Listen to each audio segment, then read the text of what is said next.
Mga kwento ng pag-ibig, kwento ng pag-asa at mga kwento ng buhay dito sa Barangay Love Stories. Love Stories.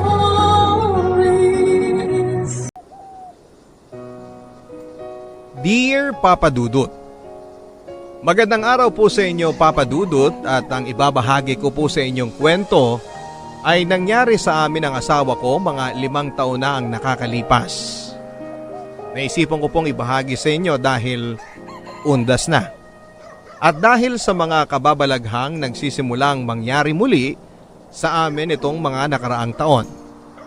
At dahil na rin po sa kakaibang karanasan namin, ay mamabutihin ko pong itago na lamang ang aming tunay na pangalan. Ako po si Dennis, 30 years old at isang psychometrician, at lumaki sa Albay Province. Ang asawa ko naman ay si Lady, 28 years old at dito sa Maynila ipinanganak. Noong high school ako ay lumipat na sa Maynila ang aming pamilya. Kaya naman halos dito na rin naman kami lumaki. At umuuwi na lamang kami sa Albay kapag magbabakasyon o kaya naman ay may reunion ang mga magkakamag-anak. Napakaganda po ng aming lugar, Papa Dudut. Naabutan ko pa noong panahon na konti pa lamang ang mga tao. At napapalibutan pa ang mga iilang bahay sa barangay namin ng malalaking puno at napakagandang mga bulaklak. Marami din pong mga pasyalan sa aming lugar tulad ng mga batis at kuweba. Pero ang pinaka naaalala ko ay kapag nagpupunta kami sa mga liblib na lugar noong mga bata pa kami. Noon ay nakaugalian namin ang magsabi ng tabi-tabi po sa mga madadaanan. Bagay na itinuro sa akin ng aking lola para daw hindi ako makagambala ng mga maligno at ng mga espiritu. Bata pa lamang ako ay marami na akong naririnig na kwento ng kababalaghan sa aming lugar. Karamihan sa kwento ay mga tungkol sa aswang na gumagala kasama ng mga normal na tao at mga maligno na nakatira sa mga malalaking puno.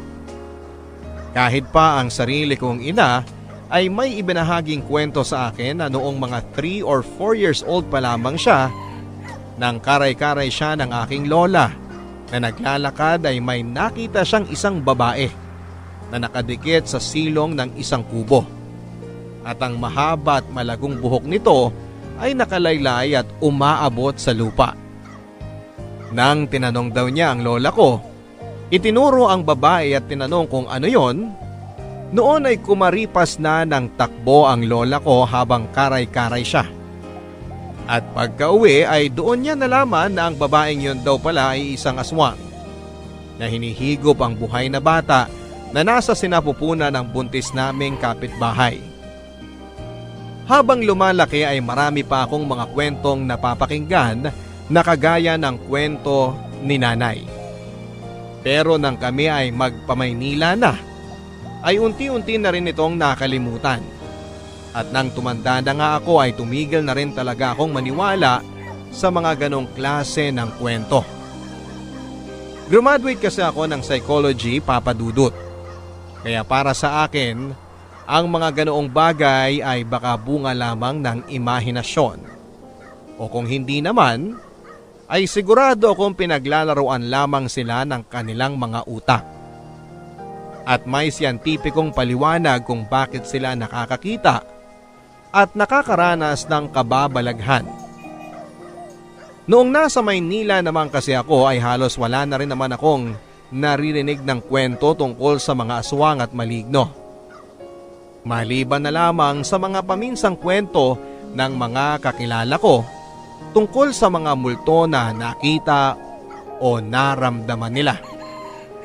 Pero hindi ko akalain na ako mismo ay makakaranas ng kababalaghan, Papa Dudut. At hindi lang isang beses, kundi maraming beses pa. At ang pinakamasaklap ay ang malagay pa sa kapahamakan na ang ngayon ay asawa ko ng si Lady. 3 years ago nang magkaroon ng grand reunion ang aming mga kamag-anak sa Albay. Noon naman ay isinama ko na si Lady para formal na ipakilala sa kanila bilang GF ko. Si Lady po ay isang mahinhin, mahiyain pero matalino at magandang babae. Mestizahin din po siya. May pagkakahawig po kay Janine Gutierrez. Bago po ang reunion naming yon, ay mga 2 taon na rin po akong hindi bumibisita sa aming probinsya. Kaya talagang nagulat ako sa mabilis na developments sa aming lugar, lalo na sa mga bandang bayan, kung saan ay napakarami ng mga building at tabi-tabing bahay na nakatayo. Dumadami na rin po ang mga tao at halos talagang city na kung titignan. Naging maayos at masaya po ang aming reunion. At niloko pa nga ako ng mga kamag-anak ko na huwag ko na raw bibitawan pa si Lady. Kasi naka-jackpot na ako sa kanya. At binibiro pa nila ako na maging alerto daw ako dahil baka makakilala pa siya ng may mas itsura sa akin. Kaya baka magbago ang isip at iwanan ako. Ang hindi ko po akalain, Papa Dudut, ay magkakatotoo pala ang pagbibiro nilang yon. At sa kakaiba at nakakapangilabot pang paraan. Bago kami bumalik sa Maynila ay nagkayayaan na mag-swimming kami sa isang batis sa amin. Tanyag po ang batis na yon sapagkat merong yung napakalaki at napakagandang puting-puting bato na sinasabi nila na noon ay pinamamahayan nga daw ng maligno. Pero nang dumating kami doon ay marami-rami ding mga turista. At ang kwentong-kwentong yon ay tila nakalimutan na rin ng marami. Dahil mahilig po sa photography si Lady ay hindi ko po namalayan na lampas kalahating oras na po siyang nawawala at hindi pa bumabalik. Ang naisip ko ay baka naman naaliw sa tanawin kaya ginanahang kumuha ng litrato. Pero nang lumampas na ang 1 oras na siyang nawawala ay kinabahan ako. Nagsimula na po kaming hanapin siya. Nang makita po si Lady ay nakatulala lang siya sa harapan ng isang napakalaking puno ng akasya.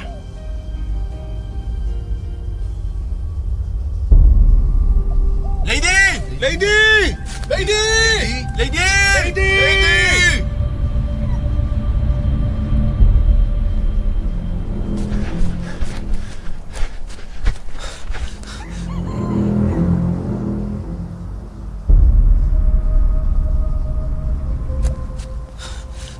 Babe! Lady! Mag-1 oras na kami naghahanap sa'yo. Babe! Uy, okay ka lang? Ha? Ano? Bakit tulala ka? Magta3 oras ka nang nawawala. Lampas 1 oras ka na namin hinahanap. Dennis? Ha? Kararating ko lang dito ah. Wala pang 1 oras ako nang umalis dun sa may batis. Babe, 3 oras ka nang nawawala.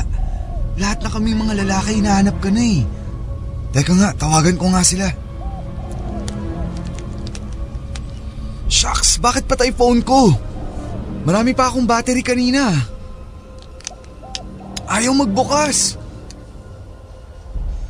3 oras na akong nawawala? Paano nangyari yun? Oo, babe. Tara, bumalik na tayo. Lumulubog na yung araw. Oo nga no. Kanina mataas pa yung araw. Nalilito ko. Ano ba ang huli mong naaalala?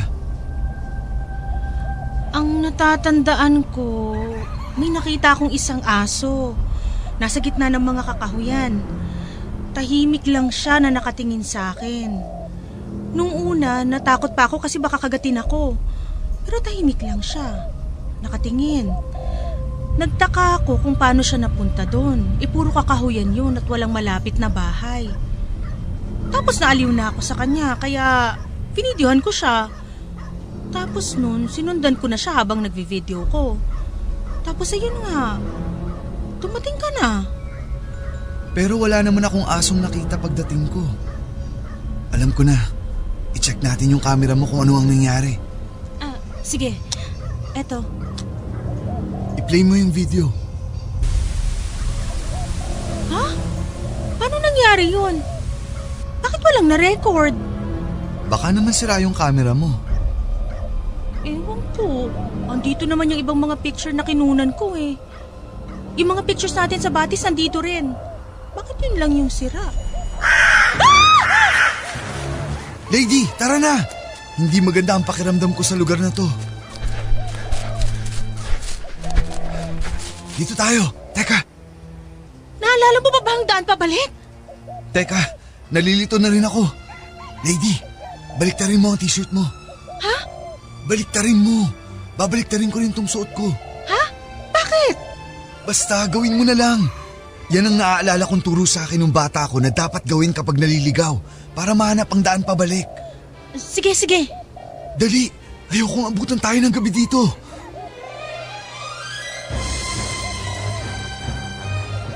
Hindi ko alam kung nakatulong nga ba, pero nahanap naman namin pabalik ni Lady ang daan.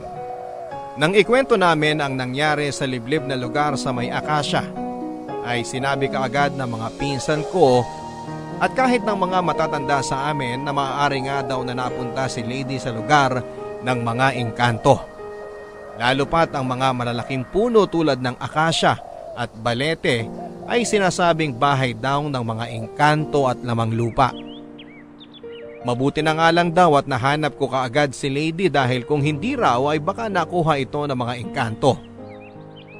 Ako pa ang nasisi kung bakit ko daw kasi hindi pinaalalahanan si Lady na magsabi ng tabi-tabi po, lalo pat dayuhan ito sa aming lugar.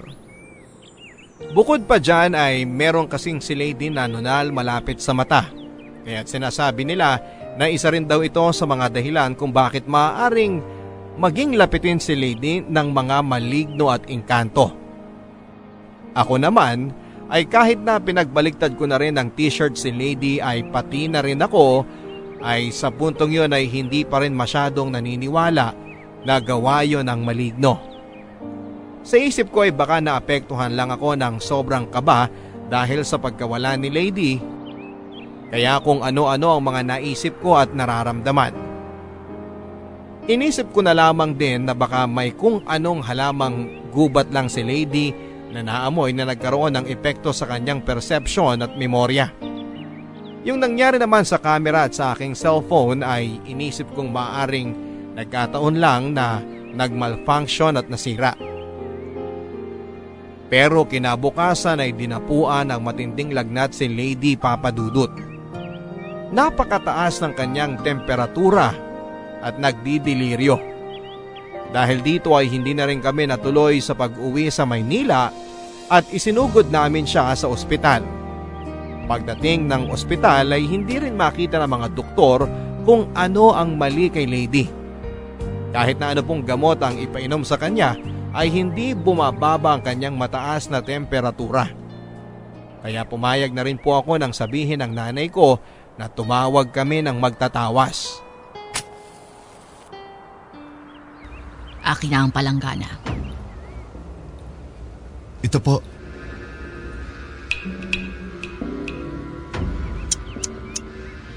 Lalaki. Ano po? Pansinin mo ang forma ng mga patak ng kandila sa tubig. Hugis lalaki. Lalaki po yung maligno? Engkanto. At hindi lang basta ordinaryong engkanto. Isa itong prinsipe sa kaharian nila. Prinsipe? Bakit niya po binigyan ng sakit si Lady? May nasabi pa si Lady sa'yo na natapakang nuno sa punso. O baka may pinatas siyang bulaklak o dahon sa kagubatan. Wala naman po. Ang sabi niya lang po ay may nakita siyang aso sa gitna ng gubat. Tapos naaliw po siya dito at sinundan niya. Tapos nang nakita ko po si Lady ay naroon na siya. Tulala sa harap ng isang malaking puno ng akasya. Malapit siya sa puno ng akasya. Opo. Bakit po? Nakursunadahan siya. Paano pong nakursunadahan? Kung prinsipe ang engkantong may gawa nito sa kanya at nakita mo siya na malapit sa akasya, ay baka gustong dalhin ng engkanto si Lady sa kaharian nila. Kaharian? Ang mga engkanto ay madalas na namamahay sa mga malalaki at matatandang puno. Maaaring puno lang ito sa paningin ng ordinaryong tao, pero sa mga nakukursunadahan nilang mga tao ay ipapakita nila ang tunay na anyo ng kanilang tirahan. Isang maganda at malaking palasyo. Pero bakit naman po gustong dali ng engkanto si Lady sa kanila? Magandang dalaga si Lady. At kahit na nakaratay siya dyan ngayon at hindi ko pa nakakausap, ay huhulaan kong tahimik siyang tao at nagtataglay ng inosensya ng isang bata. Tama ba ako? Opo, tama po kayo. Ganyan nga po siya. Ang mga kagaya niya ang natitipuhan ng mga engkanto. Ibig niyo pong sabihin ay nagustuhan siya ng engkanto? Malaking posibilidad yon. At dahil hindi lang ito basta-bastang engkanto at mataas pa ang antas sa kanilang mundo, sa tingin ko'y gusto niyang gawing asawa at prinsesa si Lady. Paano po natin maliligtas si Lady? Ha? Ano yun? Namatay ang kandila. Siya yun. Yung engkanto po? Oo. Ipinararamdam niya sa atin ang lakas niya. Susubukan ko ang lahat ng aking makakaya, anak. Pero ngayon pa lang ay sasabihin ko na sa iyong malakas ang puwersa ng karibal mo. Maaaring mapalis ko siya ngayon. Pero hindi ko masisiguro na hindi siya magbabalik. Ikinalulungkot ko. Pero sa mga kagaya ng engkantong ito, sa tingin ko'y hindi siya titigil hanggat hindi niya nakukuha si Lady.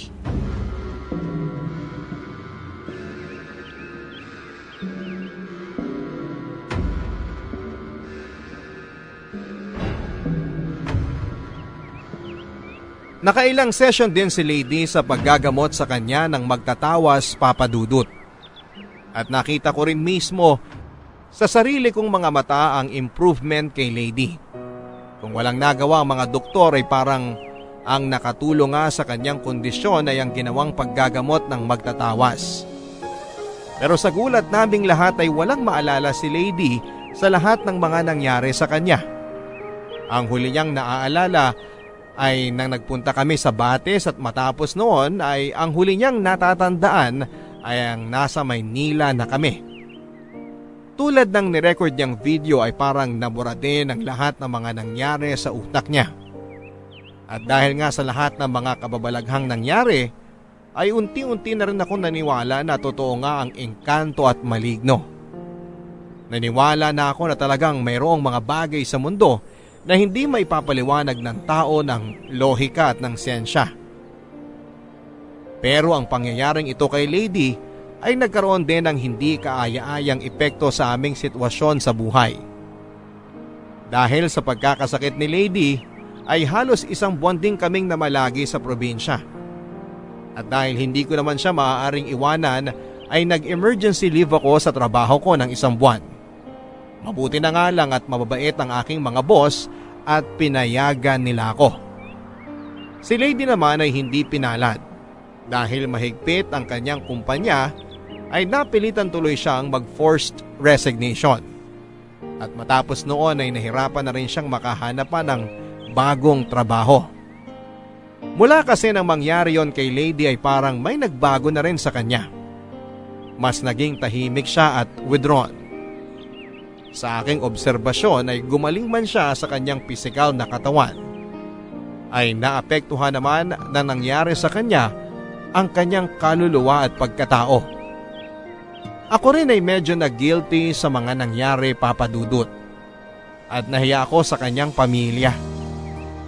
Kung hindi kasi sa akin na dinala ko siya doon at kung binantayan ko lang siya at sinamahan ng sa lahat ng oras ay baka hindi yun nangyari. Kaya mula noon ay mas naging malaki ang naramdaman kong responsibility kay Lady. Obligasyon kong maibalik siya sa dati. At kung may mangyaring masama sa kanya dahil sa pangyayaring yon ay hinding-hindi ko mapapatawad ang sarili ko. Ipinangako ko din sa sarili ko na kahit na ano pang mangyari, hinding-hindi ko iiwanan si Lady. Nang nasa Maynila na kami ay sinamahan ko si Lady na magpatingin sa isang psychologist. Mabuti na nga lang po at ako ay isang psychometrician, kaya naman naging madali sa akin ang makahanap ng therapist na mura lang maningil. Ayon sa pagsusuri ay meron daw depression si Lady.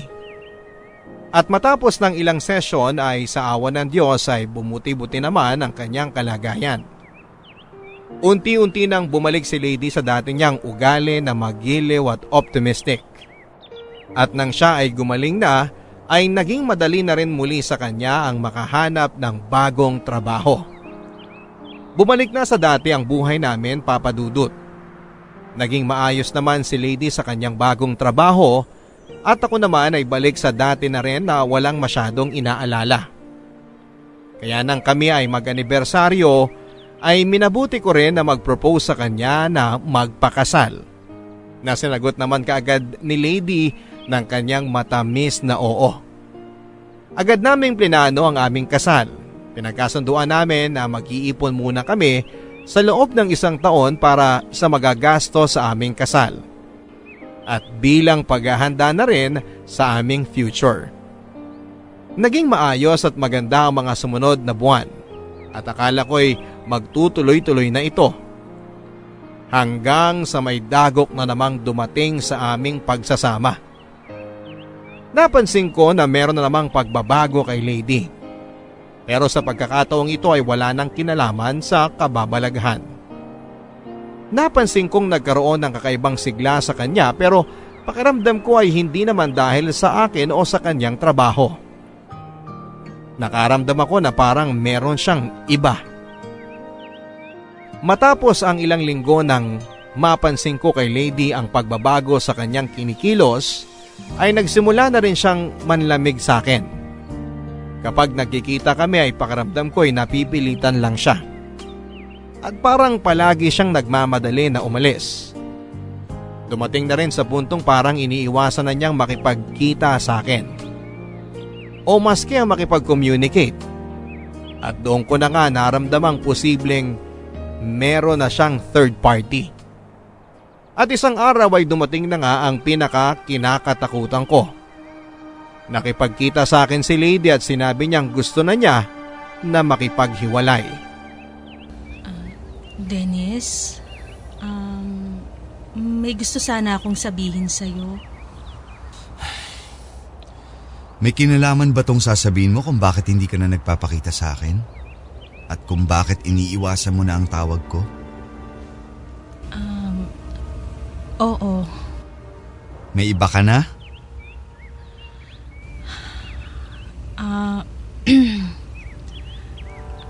I'm sorry, Dennis. Lady, seryoso ka ba? Lady, ikakasal na tayo. Alam ko. I'm sorry. Hindi ko sinasadya. Hindi ko sinasadya na mahulog sa iba. Paano? Sino? Hindi mo kilala. Kapitbahay ko siya. Ano? Kapitbahay mo? Sino? Sino doon?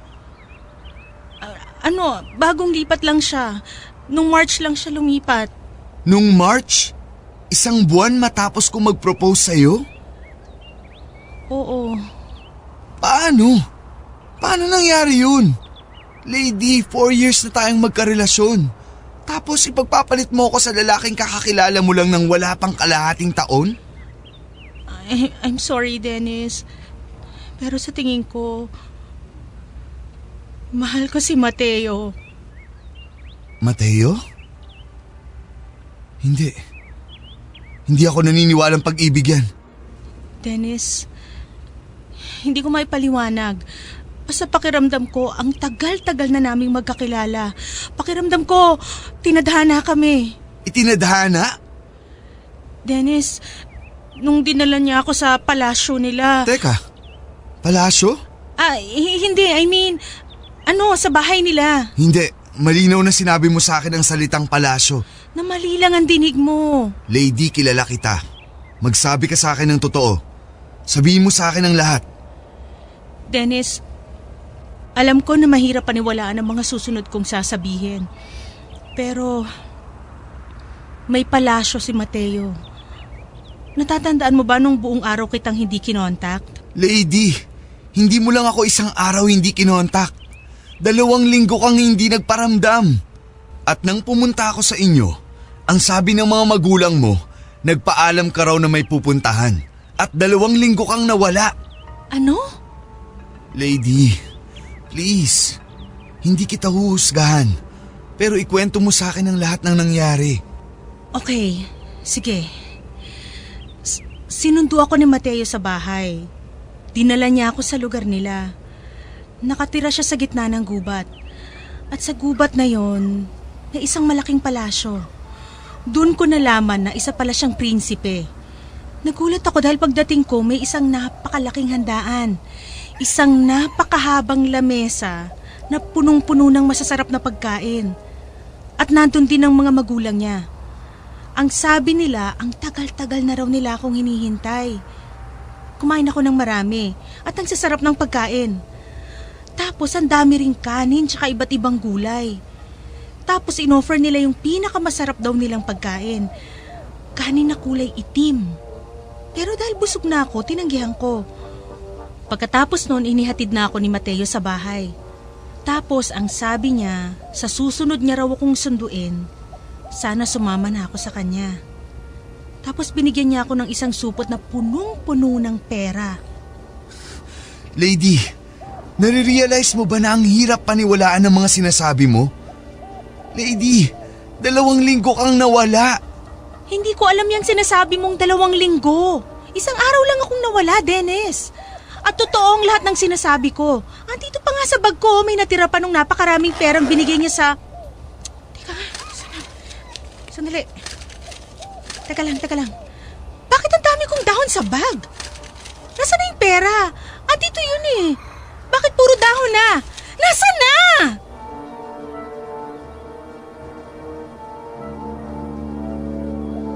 Gusto ko sanang dalhin si Lady sa psychiatrist, pero ang unang kutob kong naramdaman ay hindi ordinaryong sakit ang dumapo kay Lady Papadudut.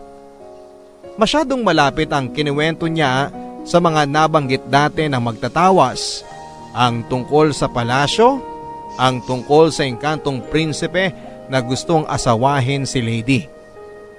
Bukod pa dyan ay alam kong kapag dinala ko si Lady sa ospital at kinonfine, agad siyang mapupunta sa psychiatric ward at papainumin ng kung ano-anong gamot. At oras na ipasok ko siya roon ay mahihirapan na akong ilabas siya. Pero ang pinakakinakatakutan ko ay baka hindi ko na siya mailigtas sa loob ng ward kung sakaling doon siya matsyempohang sunduin ulit ng engkanto. At baka sa pagkakataong yon ay tuluyan na ngang sumama si Lady sa kanya. Dahil sa nangyari ay agad kong inalerto ang mga magulang ni Lady.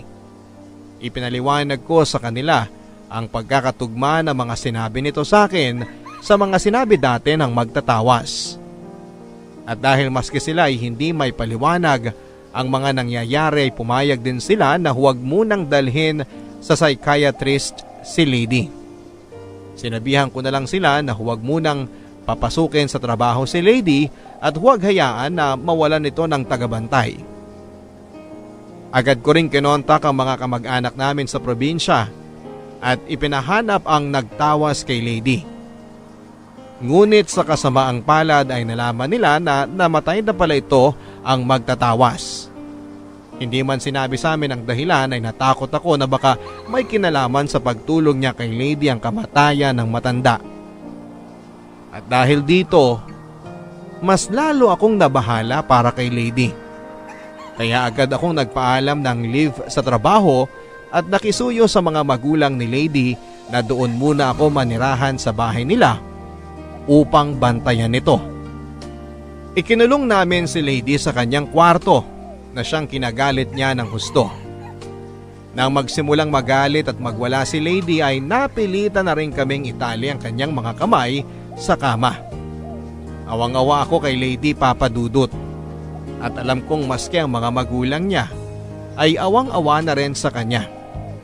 Pero minabuti namin at tibayan ang loob para na rin sa ikagagaling ng aming minamahal. Pakawalan niyo ako,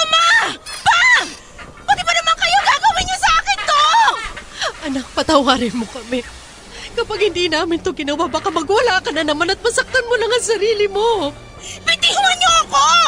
Alam ko namang yung si Dennis ang may pakana ng lahat ng to eh! Dennis, walang iya ka!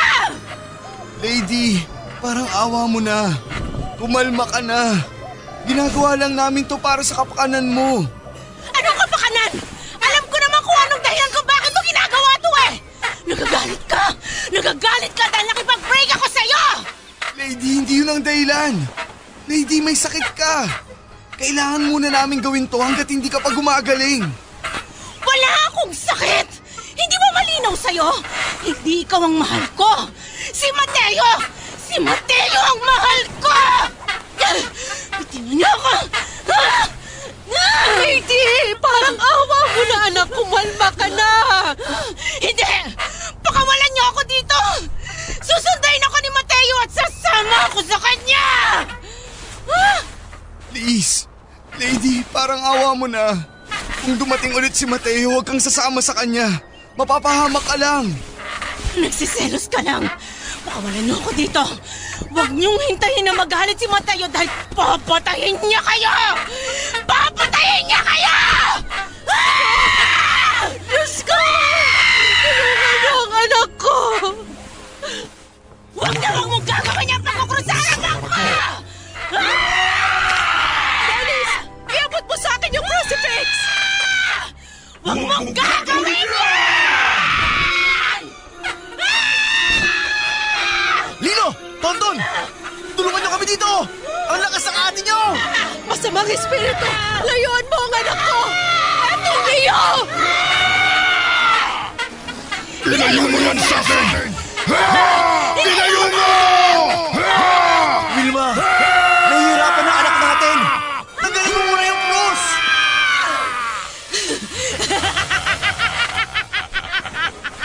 Hindi niyo kami mapipigilan ni Lady! Dennis! Hindi ka mahal ni Lady! Sakay ka sa sana! At wala ka nang magagawa! Hindi! Hindi ako papayag! Mahal ko si Lady! Nagmamahalan kami! Ikaw ang umalis! Nilagat! Nagpasal ang mga moto nilagat! Nay! Ang cross! Ibalik niyo!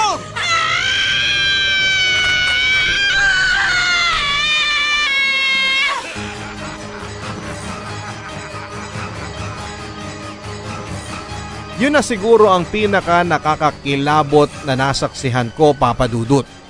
Kitang-kita ko at dinig na dinig ko kung paanong nagbago ang pagkatao at ang boses ni Lady at naging isang lalaki. Iba din ang taglay niyang lakas at kahit na 5 tao kami na sumusubok na itali siya at pakalmahin ay hirap na hirap kami sa panlalaban niya. Halos magkasugat din ang mga paa at braso ni Lady sa pagkakatali at panlalaban niya. Kaya minabuti naming palitan na rin ng tali ng mas makapal na tela. Noong una ay talaga rin nanlalaban si Lady kapag dinidikitan namin siya ng krus o ng rosaryo. Pero nang tumagal ay kumalma na rin ito at hindi na nanlaban. Pero kapag inilalayo namin ang krus ay bumabalik na naman siya sa nakakapangilabot niyang pagsisigaw at pagwawala. Kaya naman minabuti na rin namin na hindi na alisin sa tabi niya ang krus kahit para kumalma na siya. Para makasigurado kaming hindi na siya muling aatakihin ng engkanto. Pagkatapos ng 2 o 3 araw ay kumalma na talaga ng husto si Lady. At unti-unti na rin bumalik ang kanyang sariling huwisyo. At tulad ng dati ay wala na naman siyang maaalala. Nagulat na lamang siya nang makita niyang nakatali siya sa kama at may katabing mga krus. At kahit pa umiyak ng umiyak at magmakaawa sa amin si Lady ay hindi kami pumayag na kalagan siya. Sa takot na baka bumalik na namang muli ang pag-atake ng galit na engkanto. At kahit na kumalma si Lady, Papa Dudut ay patuloy naman siya sa pag-iyak sa mga sumunod na araw. May mga oras pang tulala na lang siya habang nakaratay.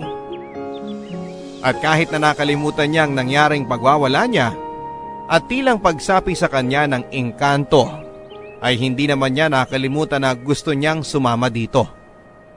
Hindi ko nga alam, Papa Dudut, kung matatawa ako o magagalit o maiiyak na lamang. Dahil ang karibal ko kay Lady ay isang engkanto. Pero sa kabila ng lahat ng kababalaghang ito, ang talagang bumaon sa akin ay ang sakit na marinig mula sa babaeng mahal na mahal ko ang sabihin niyang hindi niya ako mahal at may iba na siyang gusto. Gusto ko mang kumbinsihin ang sarili ko na epekto lamang ito ng panlilinlang sa kanya ng engkanto. Hindi ko rin maiwasan na masaktan at maisip na baka yun naman talaga ang katotohanan. Na hindi niya ako mahal, na hindi na ako mahal ni Lady. Ilang araw mula nang iginapos namin si Lady dahil sa kanyang pagwawala, ay dumating na ang isa pang magtatawas na nakuha ng aking kamag-anak sa probinsya. Katulad ng ginawa ng namayapang magtatawas ay sinuri niya muna kung ano nga ba talaga ang aming kinakaharap na elemento. At tulad nga ng sinabi ng dating magtatawas, ay kinumpirma niyang engkanto raw ito na may mataas na katungkulan at nagkagusto kay Lady. Agad siyang nagsimula sa kanyang mga ritual ng panggagamot. Pero nang magwala ng muli si Lady ay nakarinig na naman kami ng nakakakilabot na boses ng lalaki mula sa kanyang maliit at payat na pangangatawan. Namalas ko ang takot sa mata ng magtatawas. Nang mapakalma ng magtatawas si Lady ay kinausap kami ng matanda. Humingi siya ng tawa dahil hindi na raw niya kayang ituloy ang panggagamot. Masyado raw malakas at makapangyarihan ang engkanto at natatakot siyang balikan siya nito. At dahil sa mga sinabi ng magtatawas ay nabalot kami ng takot at pinanghinaan kami ng loob. Hanggang sa nakita ko ang krus sa tabi ni Lady. At naalala ko kung paano naggalit ang engkanto nang itinabi namin ito sa kanya. Dito ako nakaisip na kumausap ng pare. Anong may paglilingkod ko sa iyo, iho? Father, may gusto po kasi sana akong ikonsulta sa inyo. Sige, ano yun? Father, paano po ba magpa-exercise? Exercise? Bakit? May kakilala ka bang sa tingin mo ay sinasapian ng demonyo? Father, hindi po demonyo. Engkanto po. Parang na-engkanto po kasi yung girlfriend ko. Alam mo, iho, sa simbahang Katoliko, mapaengkanto pa yan, lamang lupa o maligno. Manifestasyon lang ang lahat ng yan ng demonyo. Demonyo po yung umatake sa girlfriend ko? Sa ating paniniwala, dalawa lamang ang puwersang mayroon sa mundo. Ang demonyo at ang Diyos. Mapanlin lang ang demonyo at may kapangyarihan itong mag-iba-iba ng anyo depende kung saan tayo pinakamahina at madaling mamanipula nito. At kung tutusin ay hindi lang supernatural ang anyo ng demonyo. Namamalas din natin ang puwersa nito sa tuwing nagpapatalo tayo sa temptasyon ng kadiliman. Ang pagnanakaw, ang pagpatay at pananakit sa kapwa at iba pang mga makasalanang gawain, mga pangyayari din yan kung saan namamalas natin ang impluensya ng kadiliman. Pero bago ang lahat, ano ba ang nangyari sa girlfriend mo? Father, nagsimula po kasi ang lahat ng magbakasyon po kami ng girlfriend ko sa probinsya. Lady po ang pangalan niya. Isang araw, nang namasyal kami sa may batis doon, nawala po siya ng matagal. At nung matagpuan ko siya, nakatulala na lang siya sa harapan ng isang malaking puno. Matapos po nun, nagkasakit siya at hindi makita ng mga doktor kung ano ang dahilan ng sakit. Nang nagpatawas po kami sa manggagamot dun sa amin, sinabi na may nagkagusto daw sa kanyang engkanto. Nangyari po yun mga 1 taon nang nakakalipas. Pinagamot niyo siya sa isang albularyo? Opo eh. Sige. Tapos, ano na nangyari? Matapos po naming magpatawas, bumalik naman sa normal si Lady. Pero isang buwan matapos ko mag-propose sa kanya ng kasal, kinausap niya ako na gusto na raw niyang makipag-break. Dahil iba na raw po ang mahal niya. At nang ikinuwento po niya kung saan niya nakilala at ang pagkatao ng lalaking yun, tumugma po dun sa description ng magtatawa sa engkantong nakita niya na nagkagusto kay Lady. At nagsimula ulit siyang atakehin ito nung mag-propose ka sa kanya ng kasal? Opo, Father. At nung hindi po ako pumayag, doon na po siya nagwala. At dahil din po kakaiba na yung pagwawala niya, ikinulong po namin siya sa kwarto at iginapos sa kama. Iginapos niyo siya? Opo, Father. Wala na po kasi kaming ibang choice dahil nagwawala po siya at natakot kaming baka saktan niya ang kanyang sarili. Sinasabi niya rin po na susunduin daw po kasi siya ulit ng engkanto at sinabi niyang sasama na siya dito. At saka, Father, nung idinikit po ng nanay niya ang krus sa kanya, bigla pong nag-iba ang boses niya. Nakakapangilabot po. Tapos bigla po siyang naging malakas. At 5 pa kami na nagtulong-tulong para lang mapigilan siya sa pagwawala niya. Katakataka ngang mga pangyayari yun, ano? Pero, alam mo iho, hindi kasi kami basta-basta pwedeng gumawa ng exorcism hanggat hindi na-rule out ang ibang factors. Naikonsulta niyo na ba siya sa psychiatrist? Father, hindi pa po. Natatakot kasi kami na baka lumala lang siya kapag ipinasok namin siya doon. Pero kailangan iho. Alam kong hindi ito ang inaasahan mong sagot mula sa isang pari na katulad ko. Pero kailangan muna nating masiguro na ang pagwawala ni Lady ay hindi dahil sa ibang bagay na pwede namang masolusyonan ng gamot at therapy.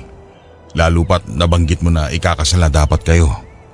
Alam naman nating lahat na ang pagpapakasal ay isang napakalaking life decision na maaaring makapagbigay ng matinding stress sa isang tao psychologically. Father, please, parang ahawan niyo na po. Kahit bisitahin niyo lang po muna si Lady. Pero sige po, pangako. Pagkatapos po nun, kukonsulta po kami sa isang psychiatrist.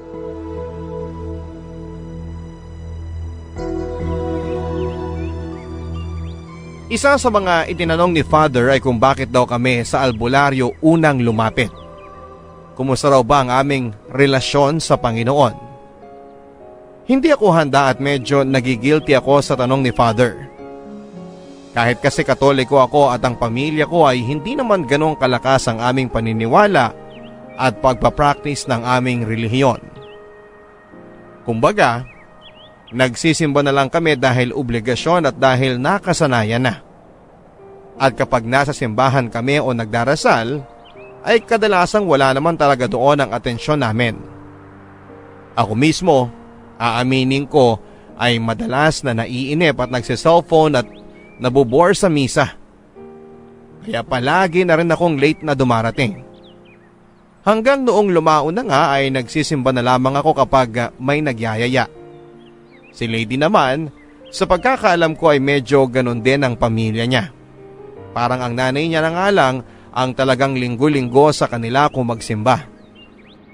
Ipinaliwanag ni Father na kadalasan daw kasing nagsisimula ang isang demonic possession kapag ang biktima ay nasa krisis ng kanyang pananampalataya. O kung hindi naman ay may mga personal na dinadala. Sinabi din niya na dapat daw sana ay hindi muna kami kumonsulta sa magtatawas dahil isa daw itong forma ng occult at ang mga paganong paniniwala at practices na tulad daw noon ay maaaring gamitin din ng demonyo bilang lagusan nito. Matapos ng aming pag-uusap ay inischedule ni Father ang pagbisita niya kay Lady. Pinayuhan din niya ako na mangumpisal at kung maaari daw, pati na rin sana ang lahat ng nakapalibot kay Lady. Mahalaga daw kasi na maihanda muna namin ang aming mga sarili at pagtibayin ang paniniwala sa Panginoon upang hindi rin kami atakihin ng demonyo.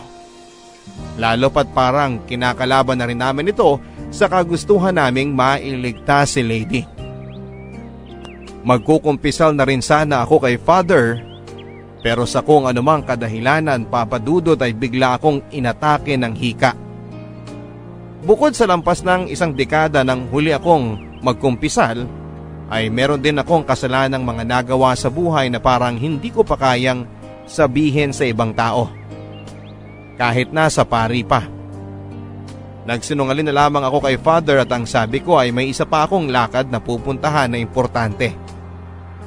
Pero naramdaman yata ni Father ang aking pag-aalinlangan. Dahil sinabihan niya ako ng ang paboritong trick ng demonyo ay papaniwalain ng isang tao na hindi siya worth it na patawarin at mahalin ng Panginoon. Pero sana nga ay nilakasan ko pa ang loob ko na mangumpisal, Papa Dudut, dahil sa pag-uwi ko, kinagabihan noon ay nagkaroon ng nakakakilabot na karanasan. Pabalik na ako ng bahay ni na Lady at dahil nakatira sila sa isang medyo bago pang subdivision, ay iilan pa lamang ang mga bahay dito. Nang madaan ako sa isang talahiban na walang ilaw ang daanan, ay biglang tumirik ang aking sasakyan.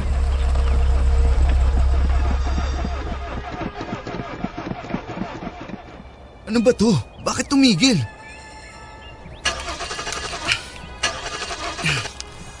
Visit. Ano bang sunod-sunod na kamalasan to?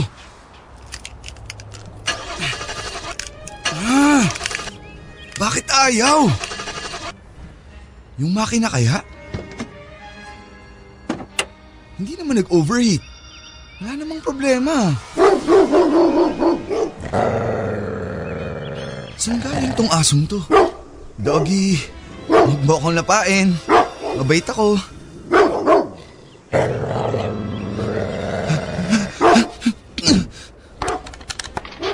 Pa, sagutin mo. Pa, please. Hello?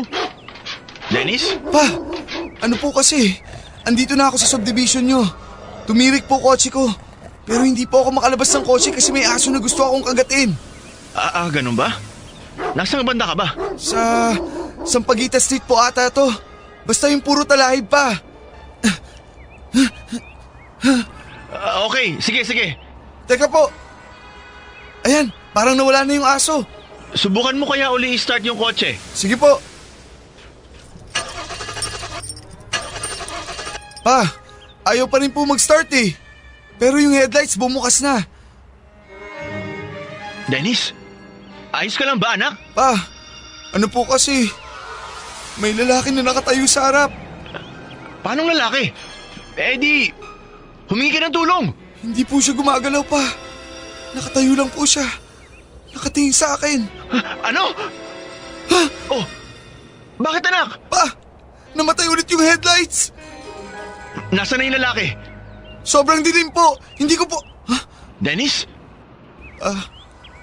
Bumukas ulit yung headlights. Mas malapit na yung lalaki. Mga isang dipa na lang ang layo sa kotse. Kausapin mo kaya? Wala po siyang muka. Ano? Pa! Namatay ulit yung headlights! Please! Parang awan niyo na po! Puntahan niyo na po ako dito! Isama niyo na rin si Tonton! Tulungan niyo ako! Hindi ko alam kung nasa na yung lalaki! Baka kung anong gawin niya sa akin!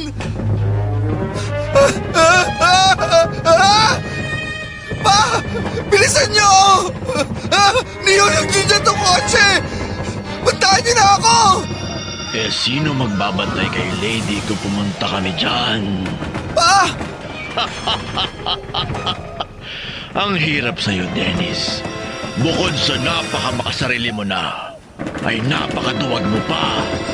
Kaya ayaw na sa'yo ni Lady dahil wala kang kwentang lalaki.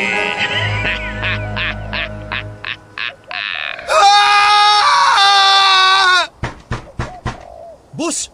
Boss! Gising! Ha? Boss! Kanina pa po kayo tulog dyan. Muntik na nga naming pwersahin buksan tong pinto eh. Anong nangyari? Nagro-ronda po kami. Tapos naabutan namin kayo dito patay ang makina ng sasakyan. Okay lang po ba kayo? Ha? Wala bang ibang tao kayong nakita dito? Wala po. Kayo lang po. Patay yung sasakyan nyo tapos natutulog kayo sa loob. Delikado pa ho yun dahil sobrang dilim ho dito. Buti wala hong aksidenteng nangyari.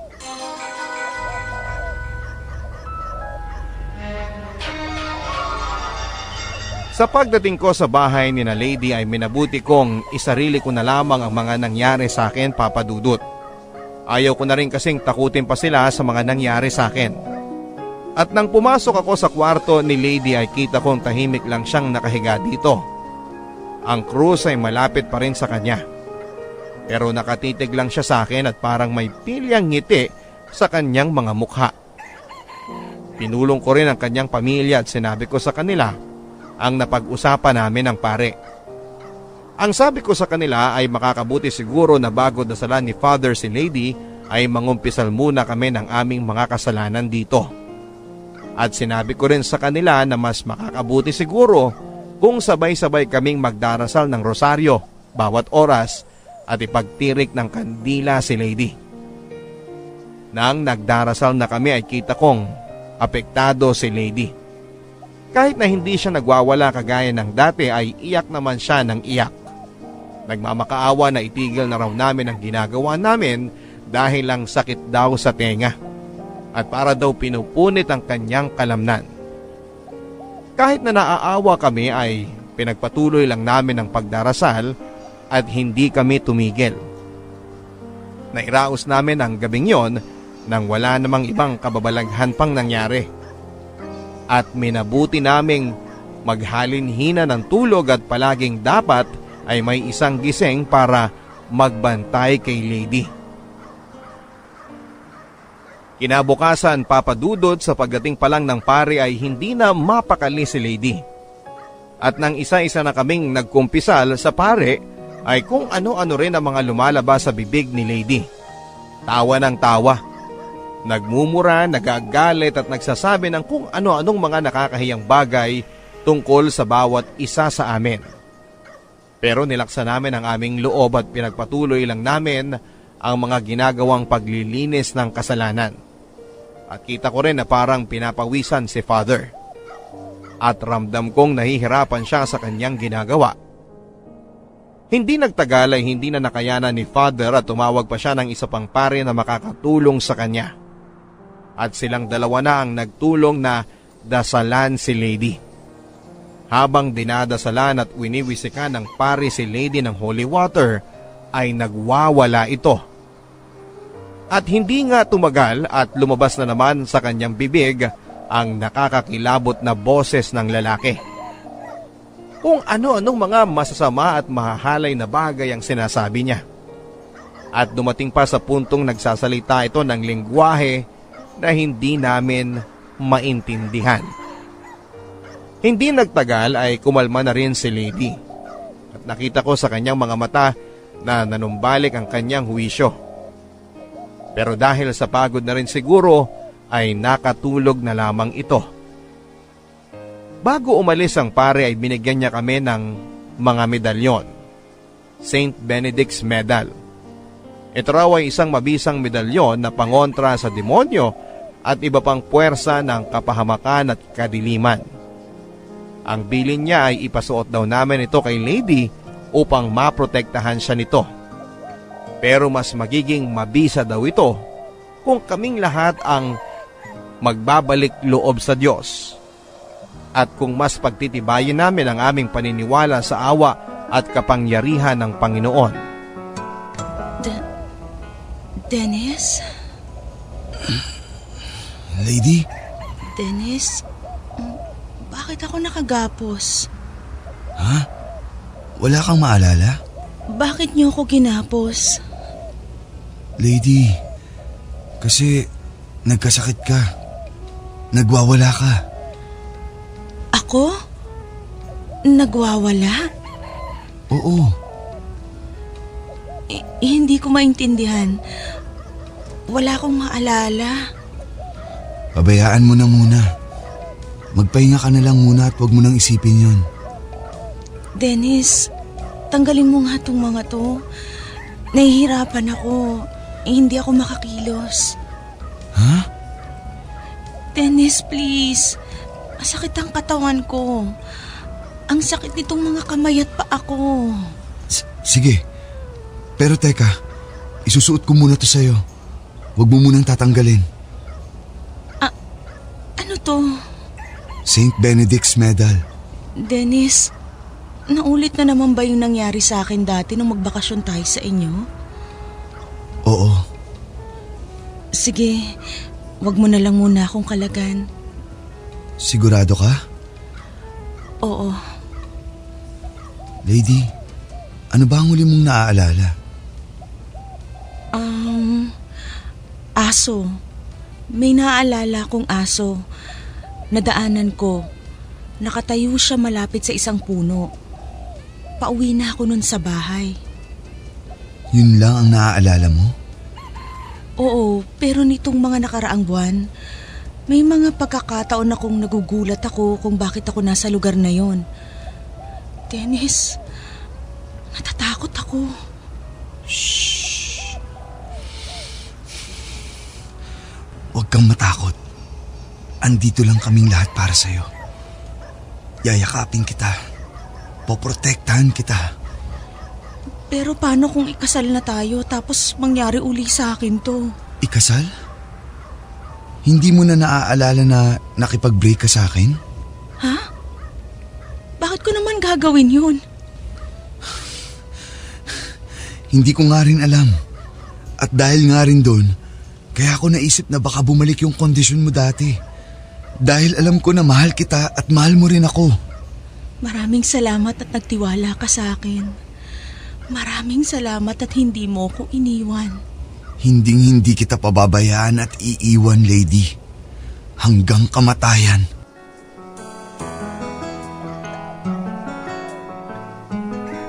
Matapos ang pagdarasal na ginawa ng mga pare sa awa ng Diyos ay hindi na rin naulit pa ang mga kababalaghang nangyari kay Lady. Nang nakarecover din siya ng kaunti ay sinunod din namin ang payo ng pare at kumonsulta na nga rin kami sa psychiatrist. Ayon po sa pagsusuri sa kanya ng kanyang doktor ay maaaring nagkaroon lamang daw siya ng dissociative episodes. Dahil daw sa matinding stress. Maaari din daw na nakakontribute dito ang psychological distress na maaaring nirepress niya na dulot ng aming napipintong pagpapakasal. At dahil sa pagsusuri ng mga doktor ay minabuti kong kausapin si Lady nang masinsinan kung handa na nga ba talaga siyang ikasal na. At kahit na sinasabi niya na oo, handang-handa na siya, ay napagkasunduan naming iurong ng isa pang taon ang aming pagpapakasal para mas maihanda pa namin ang aming mga sarili sa magiging malaking pagbabago sa aming mga buhay. Sa loob ng isang taon ay nakita kong bumalik na sa dati niyang sigla at pagkatao si Lady. At dahil na rin siguro sa aming dinaranas ay naramdaman kong mas tumibay pa ang aming samahan at pagmamahal sa isa't isa. Natuloy na ang aming kasal at inexpect ko na makakamit na rin namin ang aming happily ever after. Isang taon matapos manganak si Lady ay bumukod na rin kami ng tirahan, Papa Dudut. Nakabili kami ng isang maliit na bahay sa isang subdivision sa Las Piñas. At dahil medyo busy rin kami sa trabaho ay kumuha kami ng yaya na makakatulong sa pagbabantay sa aming anak. Pero isang araw ay kinalabutan ako sa mga sinabi sa akin ng aming yaya. Sir, napansin ko po, parang mababaw itong gutli sa labi ng baby, ano? Ha? Anong gutli? Itong nasa ibabaw po ng labi natin na medyo mahaba at nakalubog. Sana mas lumubog pa yung kay baby paglaki niya, no? Bakit naman? Kasi po, may pamahiin sa lugar namin na kapag ang isang tao daw po ay walang gutli sa labi, engkanto daw po yun. O kung hindi man, lapitin daw po ng engkanto. Ano? Naku, natakot ulit kayo, sir. Huwag po kayo mag-alala. Kasabihan lang naman yun dun sa amin. Nga pala, sir, kagabi pala nung wala kayo ni ma'am, may pumunta dito na weirdong lalaki. 10 oras ng gabi. Lalaki? Nakausap mo? Opo. Natakot nga po ako nung una kasi 10 oras na ng gabi. Tapos may nagdo-doorbell. At dahil natakot po ako, nagmasid muna ako sa bintana. Sinilip ko lang siya ng matagal. Tapos natakot po ako kasi nakatayo lang siya doon sa labas ng gate. Hindi gumagalaw. Akala ko nga estatwa. Tapos, nagdoorbell ulit. Kaya napilitan na po akong labasin siya. Anong sabi niya? Hinahanap niya po kayo ni Ma'am. Bakit niya daw kami hinahanap? Hindi naman po niya sinabi kung bakit. Basta nung sinabi ko po na wala kayo, ang sabi niya lang alagaan kong mabuti si baby. Tapos babalik na lang daw po siya pag 7 years old na si baby. Ano? Oo nga po Kaya nga po ang weirdo nung lalaki. Pero po ba kayong nakaaway o kakilala na may tililik? Wala. Bakit niya sinabi na babalikan niya si baby? Wala naman pong sinabi. Basta yun lang, alagaan ko raw ang bata. Tapos nung tinanong ko kung may ipagbibilin ba siya, ang sabi niya lang babalik na lang daw po siya kapag 7 years old na nga si baby. Anong itsura nung lalaki? Ay, matangkad po mistisuhin. Pero hindi ko rin po masyadong maaninag yung mukha kasi nga po madilim na. Nakuha mo ba ang pangalan niya? Ano nga ba yun? Mark po yata. Ay, hindi po. Mateo pala.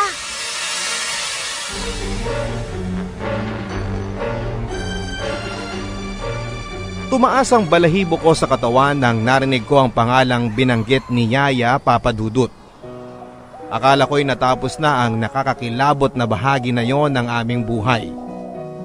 Pero mukhang hindi pa pala namin ito natatakasan. Naisipan namin na lumipat ni Lady pero alam naming mahihirapan kaming gawin yon lalo pat nakapagsimula na kaming maghulog sa bahay. At isa pa ay wala rin naman kaming kasiguraduhan na kapag lumipat kami ay hindi na kami masusundan. Dahil din sa mga nangyari ay na-realize ko na naging kampante na naman pala kami ni Lady sa aming pananalig sa Diyos. Nang maging payapa na ang lahat ay hindi na kami madalas nagdarasal kahit na dati araw-araw kaming nagro-rosaryo sa bahay. Kahit ang pagsisimba ay minsan amin ang nakakalimutan na gawin. Kaya binalik namin ni Lady ang habit ng pagdarasal at pananalig sa Diyos. Isinuot namin muli ang medalyon na ibinigay sa amin ng pari at inihingi namin si baby ng medalyon na sinisiguro naming hindi matatanggal sa damit o sa katawan niya. 1 taon pa lamang ang aming anak Papadudut. 6 na taon pa ang aming bubunuin ng mga araw at gabi na hindi na kami mapapalagay sa pagtulog dahil sa pangambang baka gambalaing muli at ipahamak pa ng engkanto ang aming anak. Kaya sa lahat ng aming makakaya, ay pipilitin namin ni Lady na kumapit at maging tapat sa Diyos at sa isa't isa at maging mabuting asawa at tao. Kailangan naming maging malakas, magpakatatag at maging mas mapagtiwala sa Diyos sapagkat ang mga iyon ang aming magiging pinakamatibay na sandata laban sa puwersa ng temptasyon, kasamaan at kadiliman sa mundo, pati na sa mga kalabang nakikita man o hindi. Ang inyo pong kapuso at kabarangay, Dennis.